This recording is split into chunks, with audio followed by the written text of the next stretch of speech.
And we are live, I believe. So I want to welcome everybody to today's edition of HLS Microsoft Teams AMA. This is our Ask Me Anything series. I am your host, Michael Giannotti, and today it's going to be myself with two incredible colleagues. So I'm going to quickly introduce each of those. So let's see. First up, serving as moderator, all things, everything, just back from Seattle, where she was wowing a couple of pro teams with her team's acumen, Miss Samantha Brown, or Sam, as we like to call her, and she likes to be called. So Sam's going to be watching for your Q&A, your questions and things as they come up. And in addition to that, to help kick things off in just a bit, there he is, Mr. Pete Anello. Mr. Pete, give him a wave. Look at, he's a little reserved to get the little hand up. So Pete is our expert on all things voice, Interop. He is the bombity bomb. But he's actually going to kick off today's session, talking a bit about non-native team rooms and all that good stuff. And so we're going to look to him to be kicking that off in just a bit. But before we do that, I've got some housekeeping we want to go through before we start doing everything. So let me go ahead and advance the slides. Go ahead and click there. There we go. First of all, today's session is brought to you. I feel like a commercial. Today's session is brought to you by Logitech Meetup.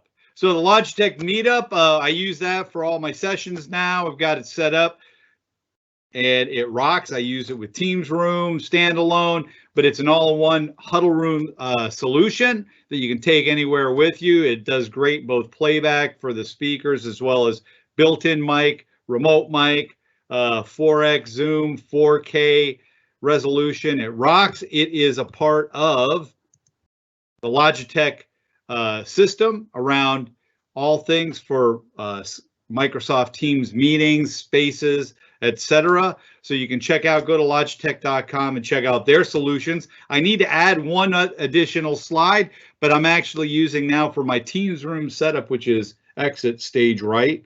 My Microsoft Teams room setup, I also have paired up, with a huddle. I have a Lenovo hub that allows me to do what they're showing right here with that whole, single touch to join a meeting, boom.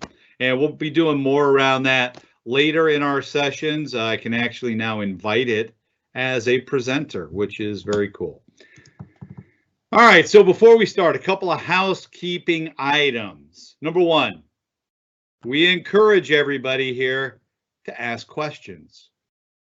Ask. We want to hear from you. We want to know, what are your questions about? This is an AMA. Ask us anything around Teams.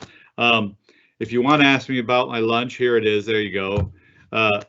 It is Kung Pao, spicy Kung Pao noodles on my diet. So at any rate, there you go. That's already answered. But we hope you have other questions about Teams. Ask. We want, we're here for you. This is your time, so go ahead and ask your questions.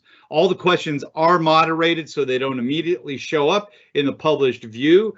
Just to let you know that. So we'll also do some Q&A and responses behind the scenes with you. Let you know, we're looking at your question. We'll queue those up. We also love to know, where are you watching from? Let us know, right? We get people joining from all over the globe. We love to hear from you. So give us a shout out. Let us know, where are you watching from? Is it a different country? Is it a state, particular state here in the, in the US? We love to know. We love to give you a shout out back. So do that, and we'll make sure to give you a call out. And then at the conclusion of this session, we get asked this every time we have an AMA. People ask, will this be recorded? Yes, this is Microsoft Teams live events. That means, boom, out of the box, it's being recorded automatically. It is a cool feature. So cool. Probably need to wear some shades for that. But Pete's laughing. I'm watching the video. So at any rate, yes, it's being recorded, right? So it's going to be available on demand. We'll have that posted to our blog at aka.ms/HLS blog. That's aka.ms/HLS blog. So the last thing, If you're not seeing a QA panel on your right-hand side in the upper right, there will be a little question dialog box. You can click that. It'll open it up. It should already be open for you. But once you've done so, then you can see this is where you can come in, go ahead, post your questions. Your name is optional. You can be anonymous if you'd like. Jeff from Lexington, Kentucky, he decided to say that. Bob from the front porch of St. Louis, Missouri. Bam. That's what I like to hear. Outside watching us. Philip 66. Dude, are you at a gas station that's rocking? That is Mike. And Lilia from Texas. We got all kinds of folks joining in. So people are all over. We love to hear. I mean, we have Mike at a Philip 66 in Bartlesville, Oklahoma. That's awesome. So, let us know where you're from. Ask your questions. We'd love to hear from you. So today's agenda, I'm going to bring this on back to Pete, who I believe we're going to go full screen for this, but we'll go ahead and Pete, here you Thanks, go. Mike. Here we go. We're live. So take it away. So like we did with the last Ask Me Anything, we have a topic for each section, and we really don't go into details, but we do provide you the resources for you to identify additional information as you see fit. So today we're going to talk about certified devices, partner solutions for video interop for, for any pre-existing room systems organizations might have already, purchased and deployed. And then, of course, open Q&A where we can cover any topics that you guys want to cover regarding Teams. Pretty straightforward. Go ahead, Mike. I think I caught Mike post bite. So, for those of you who were Skype for Business customers, you knew that we had certification process for our Skype for Business hardware, and we've continued to do that for Teams, and each year it becomes more and more rigorous. One of the things that we did do with Teams is we took it as an opportunity to better centralize that information, so it makes it much easier for customers to identify what is and is not supported for Teams. So office.com/Teams devices is the place you'll go to find anything related to Teams devices. So that can be from, a USB headset, Bluetooth headset, all the way up to, a large complicated room system. You can go there and see what's available.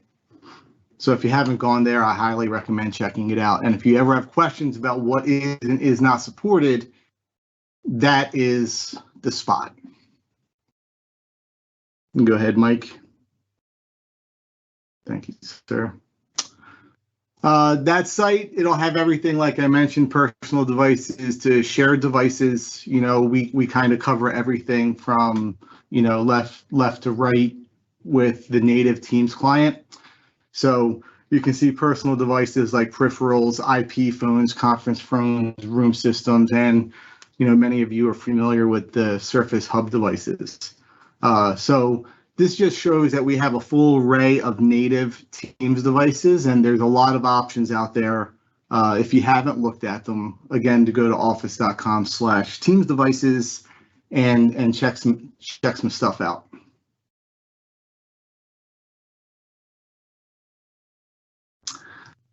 We get asked all the time, okay, Teams meetings, they're great. We love Teams meetings, but we've already invested a fair amount of money in our existing meeting rooms.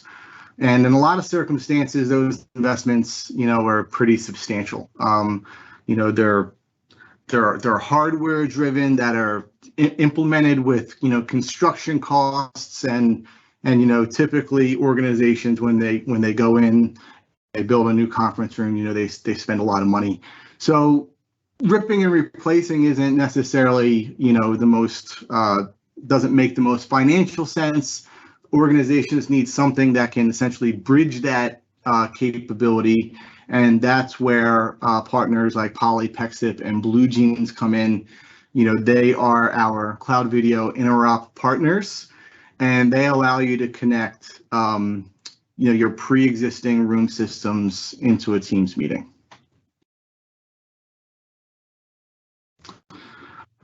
So we do have 3 partners, like I said. I put this up here because there's some good information. If you are already a Polycom customer, you have Group Series or Trios with Visual Plus or Visual Pro, you're entitled to use the Real Connect service with Teams meetings free of use until July 30th, 2020, which is very nice. Gives you a lot of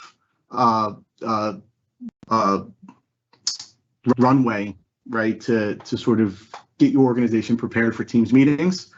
PEXIP and BlueJeans both also have free CVI options, where for 12 months you can either have 2 or 5 concurrent connections, and they both have a lot of options around them. Some customers already have an existing relationship with one of these partners, so absolutely look to extend that relationship with BlueJeans or PEXIP or Poly and talk to them about their video interop capabilities within Teams. Key there is that you have opportunities to test and evaluate for a year, and make sure you have a good handle of how the service works. But this gives you that single touch join experience with audio, video, and application sharing capability. And then lastly, this is just an example of what an invite looks like. It's a standard Teams invite, but this is an invite that I have with the PEXIP service. So it also has the ability with the Teams at PEXIP VC and the conference ID to dial directly into a non-native room and have full audio, video, and application sharing experience.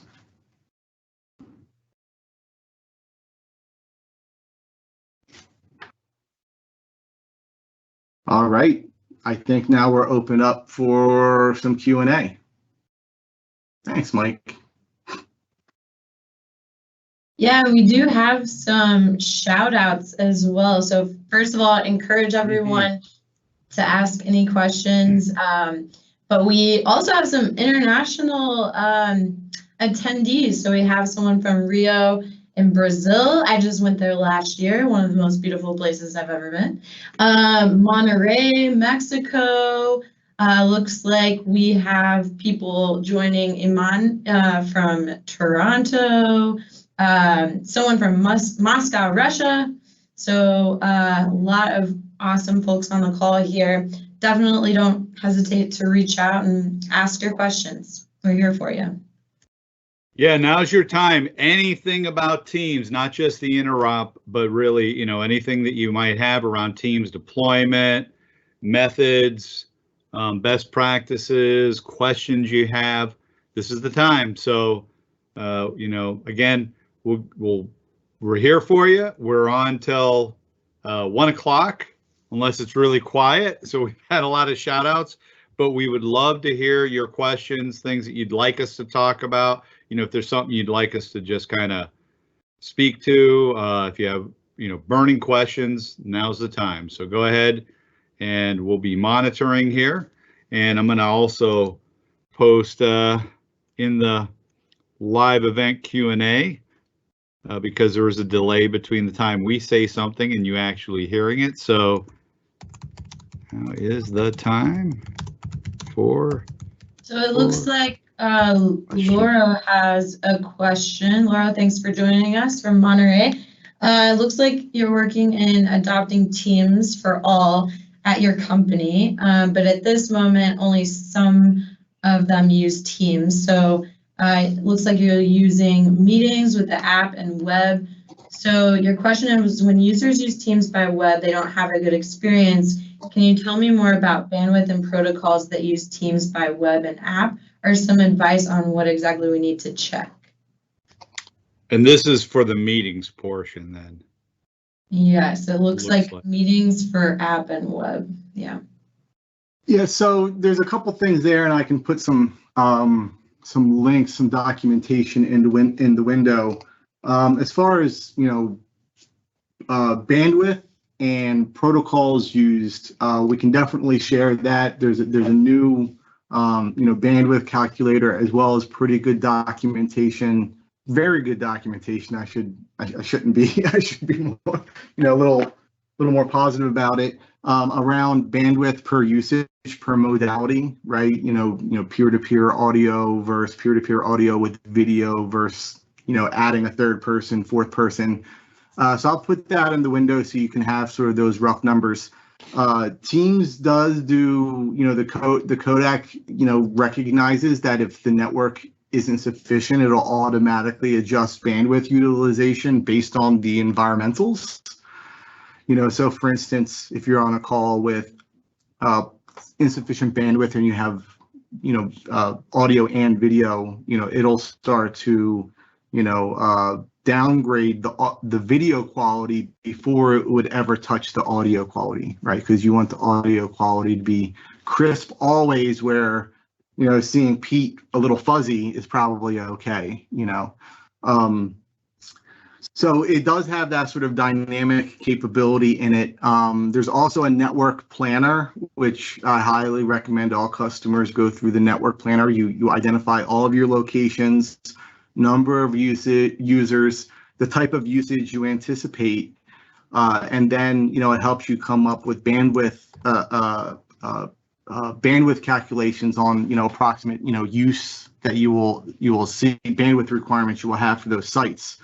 And then sort of the last thing, besides, bandwidth planning and making sure that you have, appropriate network configuration is, with call analytics and call quality dashboard, it also really helps narrow down exactly what the issue is, and if it is something, related to, the browser experience, the call quality dashboard should help, identify that.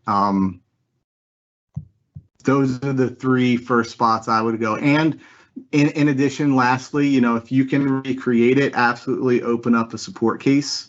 The support engineers have good tools and resources to be able to troubleshoot and do diagnostics against this type of thing. And I wouldn't hesitate to leverage them as well. All right, and Pete, if you want to share that, just go ahead and use the sharing or the share button, and you can share if you had something you wanted to push. We can go ahead and do that. In the meantime, before we get to some of these other questions that were published, there was one in the background asked about the Logitech Meetup capabilities. What is that? So just to be clear, the Logitech Meetup is a camera system by Logitech. In fact, let me see if I can pull it up here. Go back to that slide. There we go. So the Meetup is a kind of one of those all-in-one systems. So if you have a room where you have a screen, for example, and you want to make it easy for people to do high quality Teams meetings or broadcasts like we're doing right now, you can set up the Logitech Meetup. It has the ability to pan and zoom. That central lens that it's showing there actually can move around. It can do up to a 5x physical zoom in on objects. To the right of that round piece, I'm showing my hands, but I'm not showing me here. So let me push that over. I'm like gesturing. So there's that round piece you can see in the middle. That's the camera that can pan and zoom. But to the right and left of it, that area, those are actually the speakers. So they provide very clear audio. Built into the system as well is a microphone, but it also has, I think I've got. They also have a remote mic, so you can use that, or you can use, the built-in or this remote. It's kind of like a puck, like a little hockey puck. Very high quality system to be able to put that out. But the basis of it is this: it's Teams certified out of the box. You just plug it in, it shows up, it just works. And then if you pair it up with a Teams room, you kind of have, like a hub, like the Lenovo hub. You have an all-in-one, just walk into a meeting, when there's a meeting, click join, and that's it. And you're up and running. So that's the meetup. Pete, he said, he also asked one other question, then we'll start getting into the others up there. He said that, can you talk a bit more about Real Connect? You mentioned them earlier. He had not heard of them. Yeah, Real Connect is a service developed by former Polycom, now Poly. They've merged and they have a new name. But that is their video interoperability service, and that service essentially is for Poly. It's a cloud service that they built, in conjunction with Microsoft engineering, and it leverages cloud video interop APIs, and it allows you to essentially bridge meetings between your existing Polycom rooms, like a group series and a Teams meeting. So it's a video interop solution specifically engineered by Poly and used for Teams. Samantha, we have other questions. I saw. Yeah, I think it's a good follow-up on that one. So the one from Calgary is asking, does using one of the services mean that we can integrate our existing conference phone and bridge with Teams without adding audio conferencing? Yes. That was emphatic. Yes. Yeah, because I'll elaborate it, and if I get it wrong, I don't know who asked the question. They can tell me whether I was barking up the wrong tree or not. But if you have, let's say you have a Tamberg room system, right, with video and everything, and you want to join it to a Teams meeting without video interop, that room system is essentially a very large phone, because you'll dial in and join it with audio only through PSTN. So that is an option, but it's no one wants to. You have this nice room system. You don't want to just dial in. It makes it like a super expensive phone, like an overglorified phone. Yep. So the video interop will allow you to invite, those meetings, those room systems to a Teams meeting, and let them join without audio conferencing as a requirement. The CVI, or the cloud video interop, in this circumstance would take the place of the dial-in, and it would use the CVI instead. So I think that's what they were asking. So yes, resounding yes. And if they want follow-up, they can post and we can address it. Yeah, absolutely. Yep. Next one, Samantha. Sam. Last one for now is there a way not to have a default SharePoint site associated with Teams, instead of creating a SharePoint site first and then using it as a part of a team? So I guess I'll take this one. And I just like Pete said with the last one, if I'm barking up the wrong tree, clarify, let me know. But so it sounds to me what's been happening is that folks are setting up a SharePoint site, and then, a group enabled site, or a group, right, which has a site, and then they're using it as a part of a team. They're creating a team on top.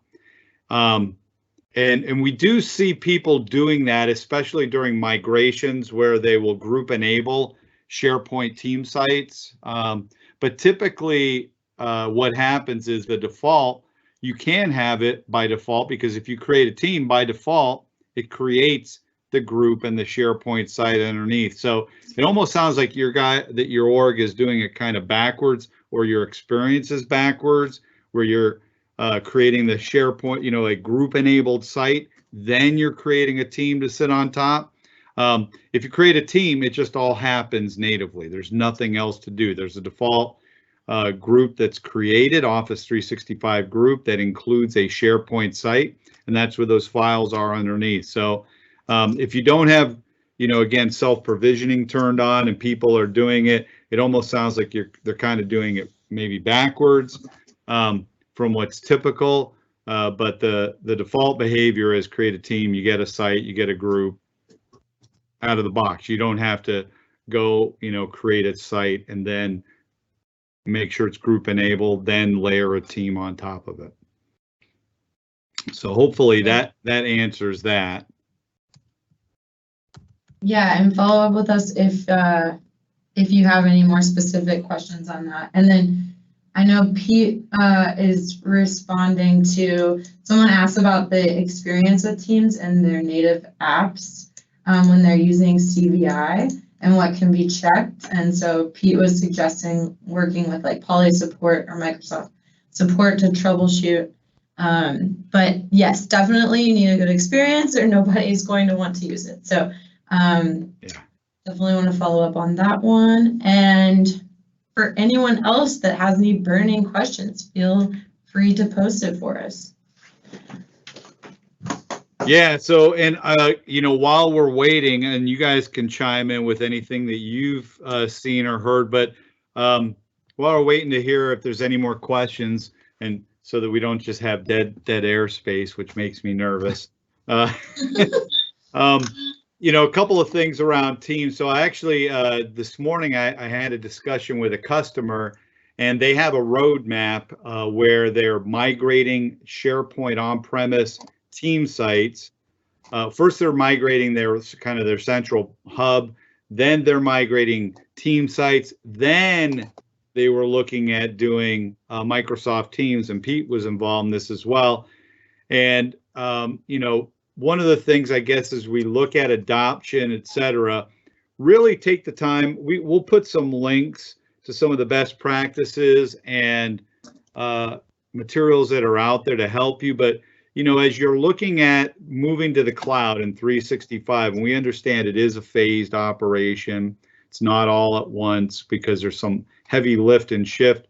But Teams really should be, even if it's just the collaboration aspects with the chat and conversations, maybe minus the voice to begin with, but getting Teams enabled should be one of those first steps, because that helps to facilitate all those other efforts, right? The team that's doing migration to SharePoint or Exchange and all these other components, as you enable Teams, now those groups have an area and a place to work that really can serve as that single pane of glass for their efforts.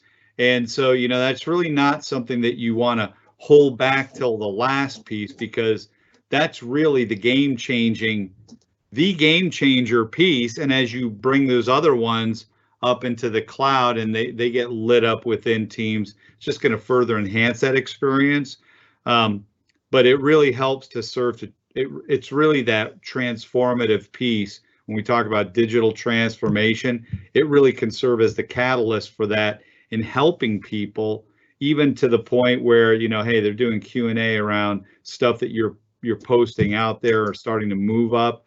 People are able to start talking to each other and get help from their peers right within Teams around the stuff that you're doing. So I don't know if you have anything on that, Pete, that you wanted to say, or. No, I was answering a room system question in the chat. Talk about that then.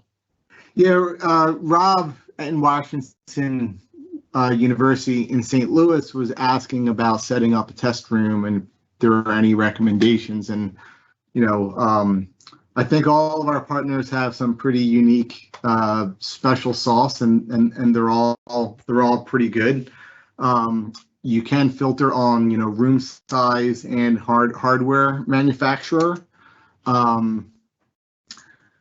But I would highly encourage, if you look around and any of them look particularly good, Yep. Our partners in this space, they're very good and they're happy to talk to you as well, So if you're looking to do a little pilot or you wanted to actually get your hands on one, take a look at it, our partners are super, engaged with us on this front, as well as at the Microsoft MTCs, so you can work through your account team and say, hey, I need to get I need to get my hands on this. I need to see what it looks like. I need to see what proximity join looks like, or the new content capture.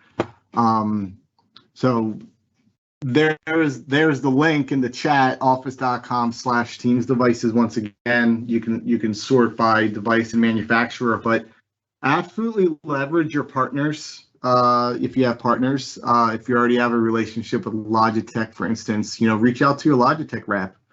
If you know who, the equivalent of Mike and Sam and myself is in your Microsoft account team, reach out to them. We have a lot of resources on this front.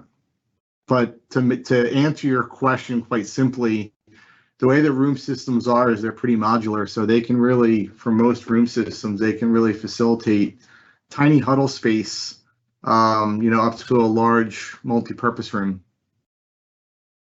Yeah, and just to kind of pile on what Pete said, they all do have various strengths and focus. And, at the beginning of this, I always talk about Logitech because that's the equipment I was provided. That, and I've got the hub now from Lenovo, and that's what I use. But having said that, like I know Sam has at her place, she's got, you have which one? The Plantronics? Oh no, the Poly. Poly. She has a big Poly unit. It's all. I mean, it's great, and it has special things that it's doing with special, perimeter fencing kind of sound and all kinds of stuff. That I've seen stuff from Plantronics has, some really cool. I mean, they all have different strengths. It's not that we're promoting or saying one's better than the other. I just, they've been kind enough, Logitech and Lenovo, to provide us equipment that I use for these broadcasts, and so as a part of that, we give them a shout out. But certainly, you leverage the ones. Now I saw we had some additional questions. Sam came in. Yeah. So I was just responding to Jay. So he was asking, how do you archive chats in Teams once the purpose of a team is completed? So I'm assuming you don't want it to completely delete the team. So basically, if you go into your Teams section and you go down to the bottom where it says join or create a team, there's a little settings button and you can click manage teams. And then you go to the team that you want to archive and go to there's like 3 little dots that say more options. And then you can archive the team, assuming that it was a team that you have managing privileges over. But I'm going to type that out in the chat as well. Cool. And also just kind of jump in, that's scriptable. Any of those actions you see through the UI, there tends to be a script that you can run. There's also third-party solutions, just want to call them out, as a part of automating some of those archival where, based upon time not touched, et cetera, but I know AvePoint has them. And there are some others that are out that it'll allow you to it'll grab and kind of bring all the different assets or the ones that you deem that are appropriate to do that. So a number of different ways to skin the cat, but definitely take a look. And the stuff Sam put out is, it's right there for you. What else do we have? I saw some others. Yeah, Rob from WashU has another question. So he's asking about Teams or ServiceNow integration resources. He's found some, but he's trying to make it like super simple for folks to be able to implement. ServiceNow. So yeah, I've seen a number of different orgs using that. There are some new apps out for ServiceNow to pull in integration. I will tell you, it tends to be different from org to org, right? So, and what aspects that people want to use. But if you're looking to just wrap ServiceNow into Teams, they do have some components out. Certainly through the web UI, you can bring that right into a team. Just go ahead and grab the one, add a tab, and it has the web one for a website URL. You can pull your ServiceNow right in directly.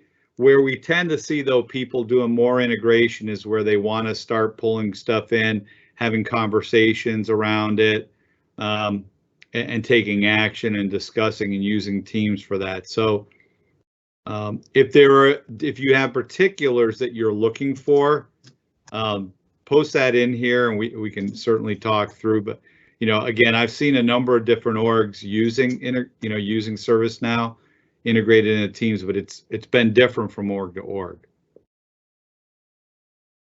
Cool. And it looks like Pete is answering. So there's asked, would you mind sharing the best practices when deploying Teams room systems? And Pete posted a link with like planning, deploying, and operating Microsoft Teams rooms. So if there are any more specific questions on that, feel free. Yeah, it's a good site.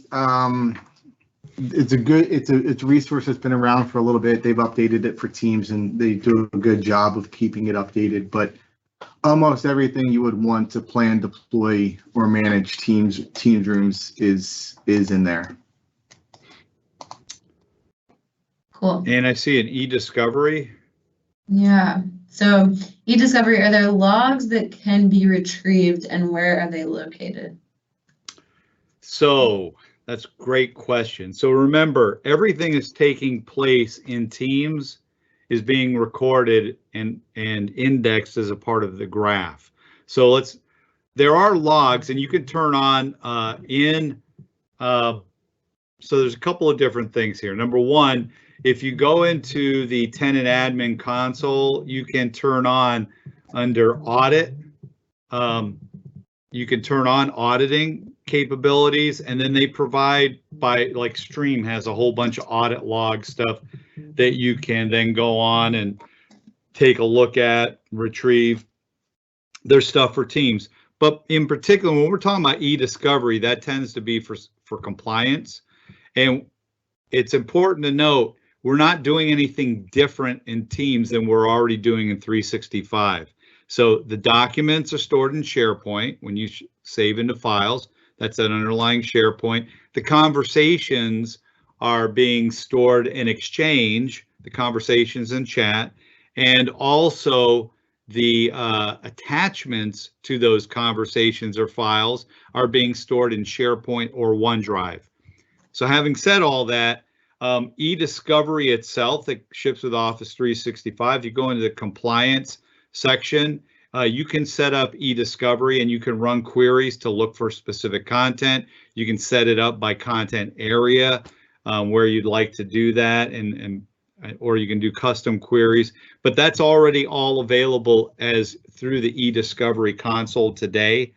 That's all that's already there. So you can go ahead, you can run that and pull that data back through the standard EDiscovery that we provide, or the advanced EDiscovery. Last thing that kind of piggybacks with that, data loss protection. If the idea is you don't just want to remediate or look for after the fact, but you want to prevent, there are two levels of data loss protection, or DLP, that affect Teams. Number one, the out-of-the-box Office 365 DLP, and both of these, EDiscovery and the out-of-the-box DLP, it's E3 and above. That's important to remember. If you're F1, task worker type thing, you don't get all that security and compliance. But for DLP, the data loss protection, out of the box today with that piece, we will give you for the files, which is again SharePoint, you get the ability to set up a DLP policies for that. But we also have extended it further where for the E5 level, where you've moved up and you're really doing advanced levels of security and compliance.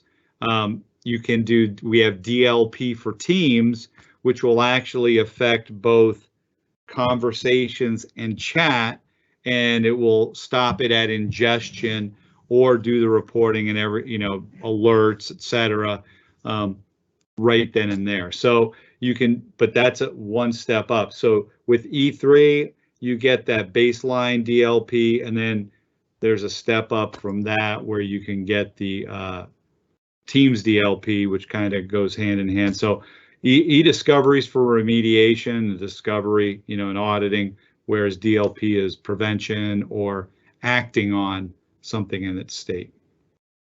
And I think you answered this actually with the last question, but someone asked that the chat and conversation and channel archives are stored, and so they're being stored in Exchange. Yeah, and it's important to note, like in the old days with Skype, if you did archival, you could view it in a folder through Outlook.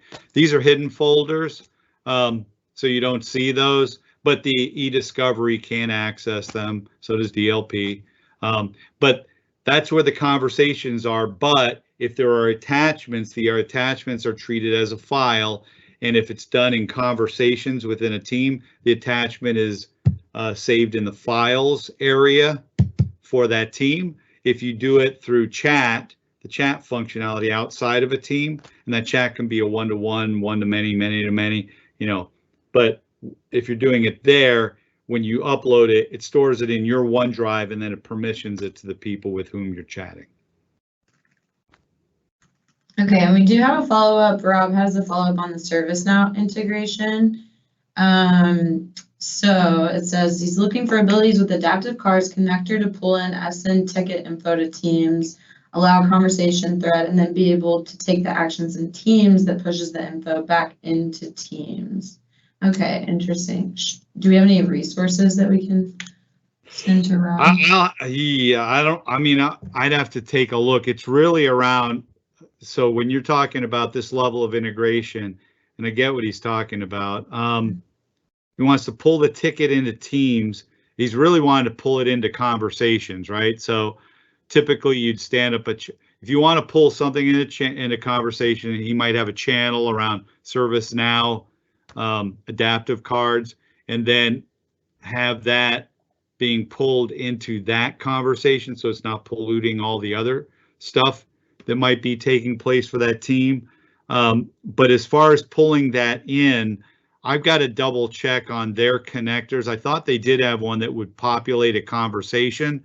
It's just you'd want to stand up that connector against a conversation for a channel, create a channel for it, so it's not getting mixed up and lost with everything else. That way it's just those.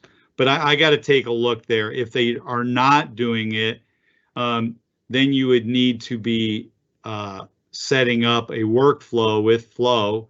I believe you can do that with Flow today, where you can do some workflows from ServiceNow and then fire off, you know, it could be something as simple as an email or message to a Teams conversation. That's a great question. I don't have the definitive, I don't know if either of you two do on this, but we can certainly, I'm going to copy that. That's something. Nope. Stump the chumps. Stump the chumps. So I'm actually saving that particular question to do some follow-up, because I think that's a good one. I'll have to see, yeah, what their connector can do. I personally, I haven't done a whole lot with ServiceNow on there. Okay. And then Rob was asking, which Pete followed up, but Rob's asking about closed captions in Teams meetings, not live events, and how to turn them on and display them in other languages. So this is really exciting stuff that we are all pumped about at Microsoft. And the good news is that Ignite is just around the corner. Microsoft Ignite, it's November 4th through 8th. And there will be some really awesome announcements coming up then. So should have those answers soon. That was a good answer. She took it and handled it. Yeah, because there's some great stuff that we can't really talk about publicly right now. So it's kind of stay tuned. So she did that good, because myself or Pete might have rattled something off, and then we'd be fired. It's also while something's in preview, we typically don't put any documentation out because it's in flux still. Yep. There's also that, right? So, you know, anything that we know today, you know, before it goes GA, there's a chance it could change. So usually the documentation gets released with the GA announcement, and we're hoping, no guarantees, but hoping this will be part of some of the announcements we hear at Ignite. These are awesome questions. Keep them coming. I think as a follow-up, we talked about archiving a team, but Jay was actually asking about archiving documents within a team once the purpose of the team is done. Is there any best practice in regards to archiving documents? Yeah, so two things. So as far as best practices, number one, again, I can talk through it real quickly. I would say a best practice, if you are planning to maintain the documents and you want to archive just the documents, you can, again, set up a process to script for the tear down, and then using Flow, have it actually move those documents to a predetermined area instead of, manually going in and saying what you want to do in archive. And that way you can elect to have them in a, an area where they can still be accessed, it's indexed, and, people can get to that content. Again, third party, that's available. I know in the AvePoint solution, for example, and their module for Teams, you can set up and say, stipulate what it is you want to have happen and automate that process. And it can be even to the point of archiving it on-prem, right? To a on-prem repository or to Azure, or it can be to a SharePoint online. But you can set that up and have that process automated.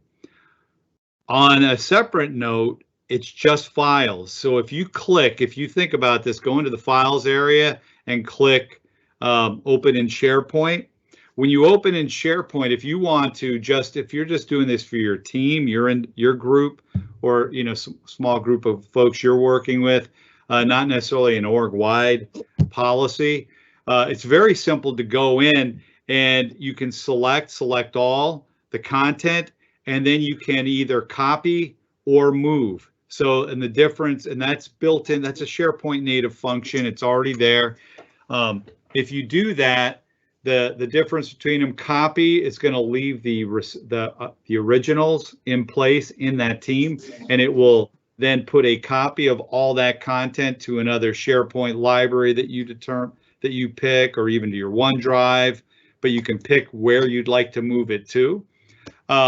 If you select move, what it does is it actually moves those documents, leaves nothing behind. So it's going to take them. It does just like copying, but it's, instead of now having two copies, it just takes move them, so nothing's left behind. And then again, you pick where. There's a video on our site, aka.ms/HLS blog. I actually did a video. If you go scroll through, and I show moving documents like that, both into Teams, where you can migrate maybe OneDrive content or Team site into Teams using that method, or conversely the way out. So you can take a look there. So that you automate if it's policy-wide thing, set that up. Otherwise, you can do it manually pretty easy. So Rob's getting pretty excited for Ignite. He's asking if we have. What's he saying? He's like, do you have any more teasers for Teams announcements at Ignite? Yeah. So lots of stuff. Rumor has it, and I can neither confirm nor deny, but understanding the importance of, wait a minute, I need my picture here for this. Rumor has it, and I can neither confirm nor deny, but Teams is all about teamwork, and we know that teamwork functions on caffeine. There may or may not be something related to the making of caffeine. Probably not, but one could always hope. Will that caffeine connector be set up? I will tell you there's some very cool stuff coming out for, I'll just say, from team meeting broadcasts.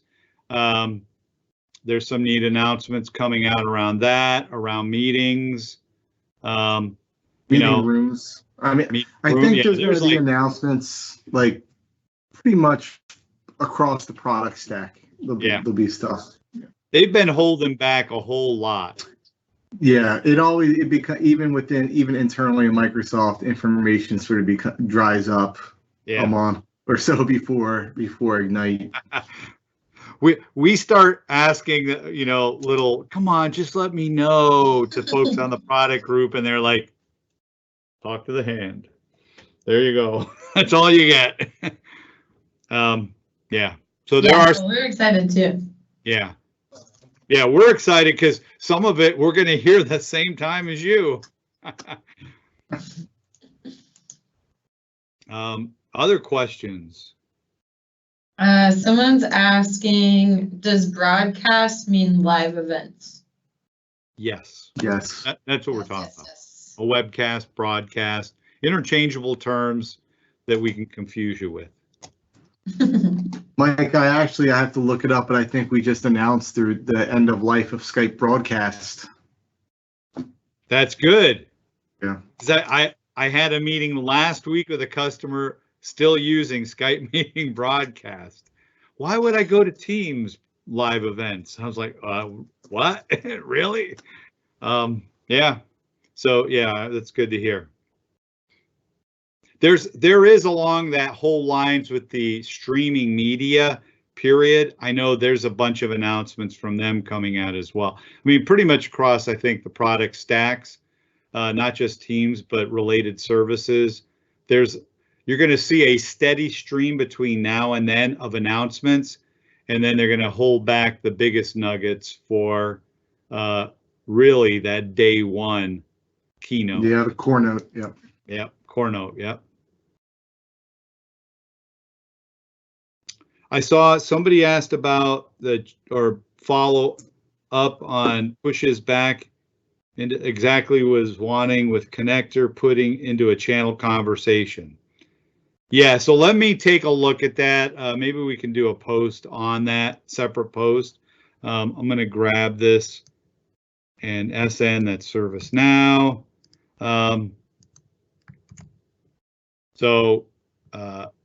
We'll take a look at how that works. But yeah, I totally hear you. And you're going to want to create a channel for those conversations. But let's take a look at how you can get that in there and make sure that we're speaking to, if they already have out of the box, I don't want to make up, there's plenty of ways that we can do this anyways. We don't want to do that. So Rob has some groups that are wanting to move from SharePoint on-prem to Teams with SharePoint Online, and he's asking for best practices. Looks like he's found a few blogs, but not as much as he needs. SharePoint on-prem to Teams with SharePoint Online best practices. So I'm gonna, again, you might have to clarify. I have a couple of customers who I've been working with are migrating from on-prem. So really, when we talk about a SharePoint instance, and you can script this whole end-to-end piece as we're looking at it, but you're wanting to, what the process really looks like this. You're migrating SharePoint on-prem to online, you're group enabling the SharePoint team site, and then you're creating the team against the group, right? So it's migrate SharePoint to online, group enable, team against that group. And that's how you get, you end up with Teams that's working against that content that you've now migrated and having that already wrapped up in a team. So that becomes the front end. It can be scripted. Again, I think I did post on this and show how to, what it looks like and provide some resources. I'll have to go back and look and repoint to that, and I'll put that. I'm grabbing this right now. We'll put that in the post links for this archive, but that absolutely can be done, and that's a core scenario. Okay, and one more question. Can we use conditional access policies for devices accessing Teams room systems? Pete, actually, the room system license, it includes Intune, but I have to look. We are adjusting it to exclude conditional access. Those room systems, they're trusted endpoints, and conditional access can sometimes cause authentication issues. But they're fully supported to be managed by Intune. They run Windows 10 Enterprise, and you can manage them like you would manage any other Windows 10 endpoint in your environment. Yeah, I'd say that's one, if you're looking to do, definitely want to talk through with your account team, because that's probably a longer conversation as far as what your use case is, what are you trying to get to and achieve, versus just, can I use conditional access? So, what you're looking to achieve as a final outcome, there might be something different that could be done to, or a better way to accommodate that. And the room system license also is pretty limited. Those room systems don't have access to, SharePoint Online or OneDrive, or they just don't have the entitlements. Yeah. So I'm not seeing any more. Are there any other questions? No more coming through. So real quick, we've got one more of these on Friday. Let your colleagues know, invite them, bring their questions, follow up with questions from today, but you can see on the screen. So if you go to the post, and I'll be throwing this out on LinkedIn and Twitter. I would try to post to Instagram, but I'm somehow being censored today. I don't know why, we'll post out about that. Again, we have a quick lead off with Pete, just to kind of prime the pump, talking about Teams and end user preparedness. That'll get pushed out, and then, we'll rock and roll. And I saw, he's looking for, okay. Yeah, so SharePoint, so there was a question I posted as a follow-up by Rob on the whole SharePoint to Teams. Looking for more guidance on design process. Flatten sites? Yes, the model is to flatten them. You create it, have a single point at which you're moving them to, and they're getting flattened underneath, not a deep, and there's several reasons around that. URL strings and all that come into play. But yeah, you want to flatten sites, but you want to get the documentation, removing the the censored load of broken permissions. So real quickly, two things. When you're talking about migrating content from on-prem to the cloud, you do have the option, whether through our tool or through tools like from ShareGate, from Quest, who has what used to be the, totally blanking. They bought the competitor to AvePoint. But Quest, their tools for migrating SharePoint sites, AvePoints, and then the Microsoft SharePoint migration tool, where you can determine where they go and whether you bring the permissions over. So you can actually strip that. You have a whole bunch of things that can change how you handle, are you bringing all the files and their major minor versions, etc., all that.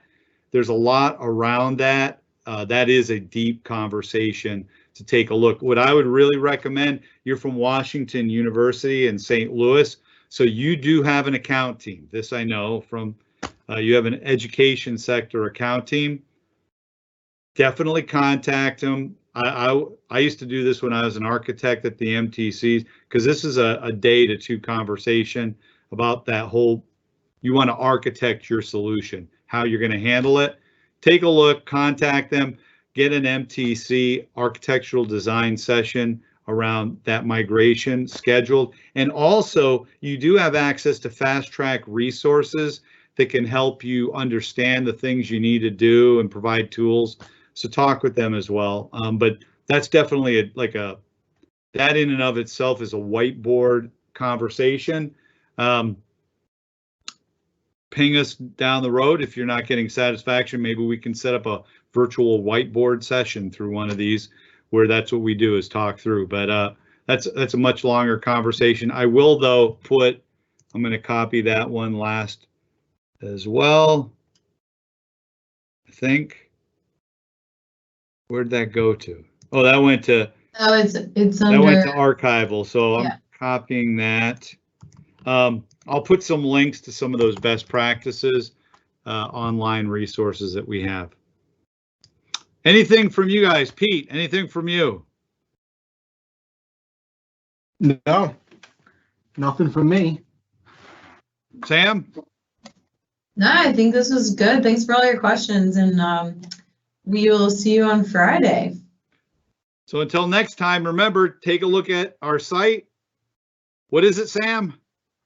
So it's aka.ms/HLS blog. That's right. So take a look there. We love to hear from you. And until next time, until Friday, let your colleagues know, and we'll see you then. This is Mike, Pete, and Sam saying goodbye. Have a great See you day. later. Bye.